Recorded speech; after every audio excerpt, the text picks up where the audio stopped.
Une filmographie famélique et grandiose. 5 longs métrages en tout et pour tout, et pourtant une empreinte colossale dans l'histoire du cinéma américain contemporain. Voilà le résumé le plus complet de la carrière de John Cazale, étoile filante du nouveau cinéma américain qui s'est éteinte un jour de mars 1978.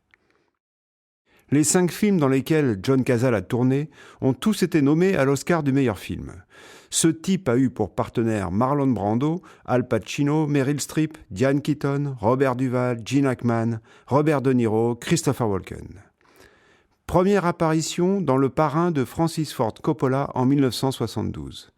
John Cazale interprète Fredo, le frère du milieu, celui qui tente d'exister entre l'aînesse de James Caan et l'ambition d'Al Pacino.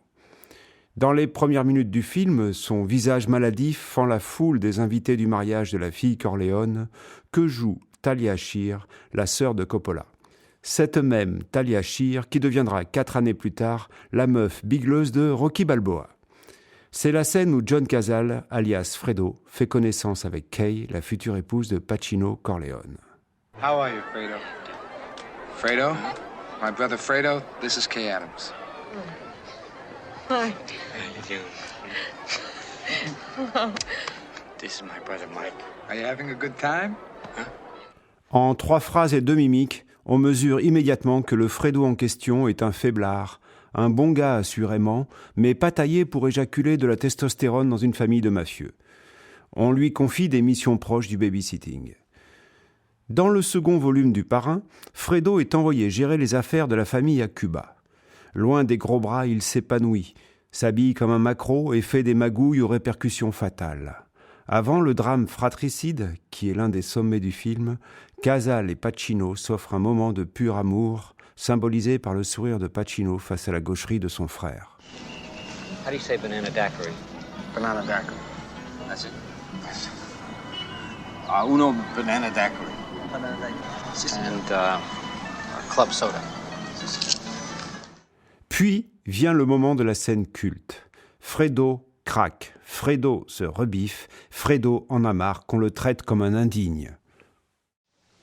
You believe that? He said there was something in it for me, on my own. I've always taken care of you, Fredo. Taking care of me? You're my kid brother, and you take care of me? Did you ever think about that? Huh? Did you ever once think about that? Send Fredo off to do this, send Fredo off to do that. Let Fredo take care of some Mickey Mouse nightclub somewhere. Send Fredo to pick somebody up at the airport. I'm your older brother, Mike, and I was stepped over. That's the way Pop wanted it. It ain't the way I wanted it. I can handle things. I'm smart.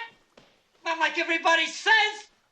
Like dumb, I'm smart and I want respect.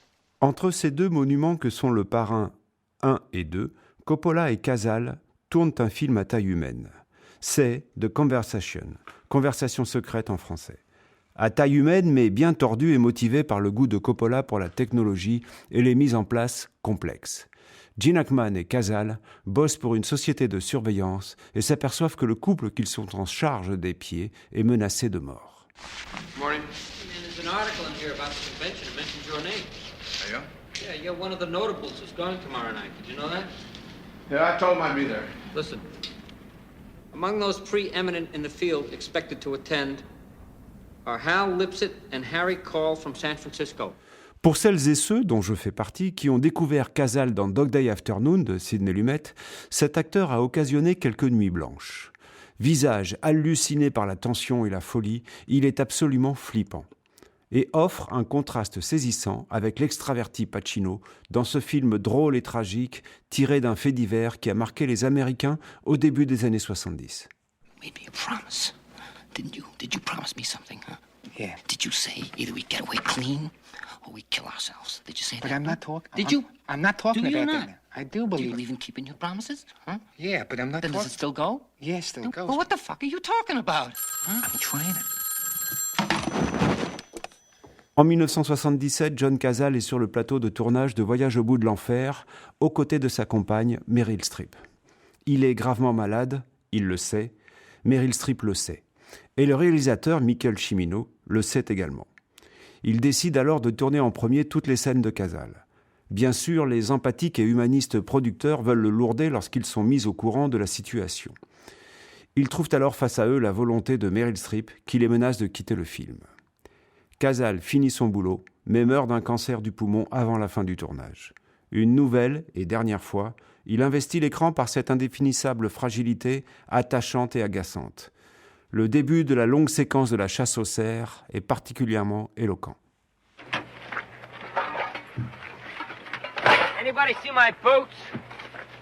Somebody took my boots. I bought them special. All right, you guys. Whoever took my boots, I want them back. I got a boot for you, Stan. Yeah. Right up your ass. Hey, Mike. Hey, Mike, let me borrow your spares, huh? Your extra pair? No, Stan. No? What do you mean, no? Just what I said, no. No means no. Some fucking friend. You're some fucking friend, you know that? Gotta learn, Stanley. Every time you come up here, you got your goddamn head up your ass. Maybe he likes the view from up there, huh? Every time he comes up, he's got no knife, he's got no jacket, he's got no pants, he's got no boots. All he's got is that stupid gun he carries around like John Wayne. John Cazale, acteur au physique chétif et fiévreux, tour à tour minable et flippant, a réussi à être une figure marquante dans la galerie des gueules qu'il a côtoyées. Né le 12 août 1935 dans le Massachusetts, il est mort le 13 mars 1978 à New York, à 42 ans.